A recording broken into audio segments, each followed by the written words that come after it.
Hello, how's everybody doing?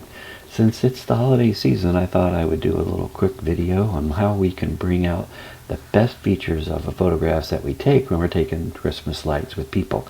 Usually the picture gets exposed for the Christmas lights, which leaves everything else kind of dark. But with our new cameras that we're using now, we have a lot of dynamic range. Looking at this picture, the first thing I would do is grab my exposure slider and I'd move it back and forth to see exactly what I have and what I don't have. And what I do have is a good picture of these two ladies and this little boy in the tunnel here at the Ridgely Winterfest. So what I'm going to do is I'm going to put my exposure about where I think I want it to be for my subjects.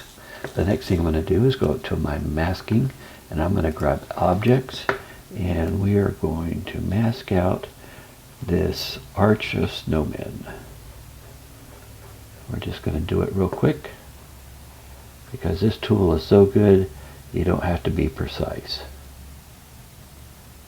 Just get around most of the edges.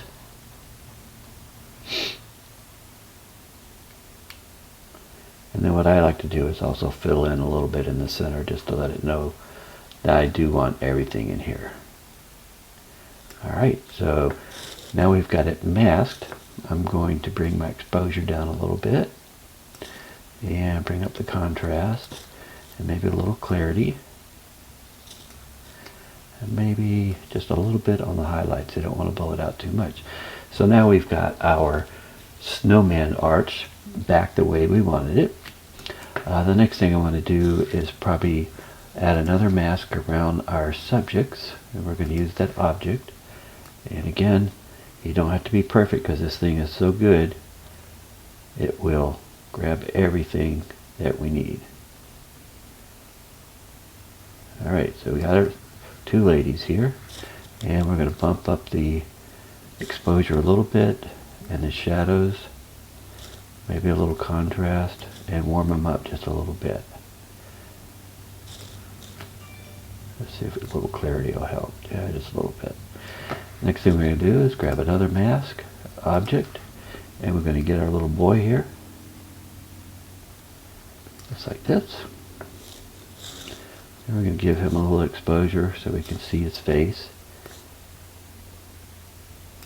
Alright, the next thing I want to do is I want to tone down the inside of this arch, these little all the LEDs in here. Again, I'm going to grab a mask, but I'm going to grab a brush this time. I'm going to have my feather and flow all the way at 100%, and I'm going to have my overlay turned on, and I'm just going to lightly brush around this area here, maybe a little bit right here, and I'm going to bring down the exposure a little bit and give the clarity a little bump so that it looks a little darker inside that tunnel. Next, I think these sides here are a little distracting. There's too much light. So you could either use a linear mask or you could use a radial. I'm just going to try linear and see how it works. I just want to darken this up a little bit.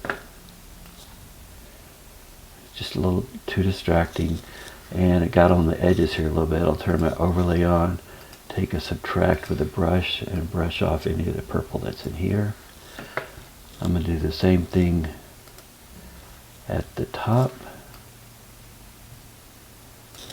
I'm going to bring the exposure down just a little bit, and I'm going to do the same thing on the side over here and bring this down just a little bit. Just like I said, it's just a little too much light that's distracting me. I don't know if I got any on my arch. If I did, I'll subtract with a brush. I'll just hit the arch a little bit like this. Okay, now that I have that area a little dark like I want, now I want to crop it, which will probably take away a lot of those areas I just did the linear for. There we go. Okay, we're going to take that as our picture. The next thing I want to do is I want to get rid of this. And to do that, I'm going to hop over into Photoshop real quick. We're going to go Edit in Photoshop. And I'm going to go to my background. I'm going to hit Command J, create a new layer. This is the one I'm going to work on. grab my lasso tool, and I'm going to go around the post right here in the center. And I'm going to use content aware fill.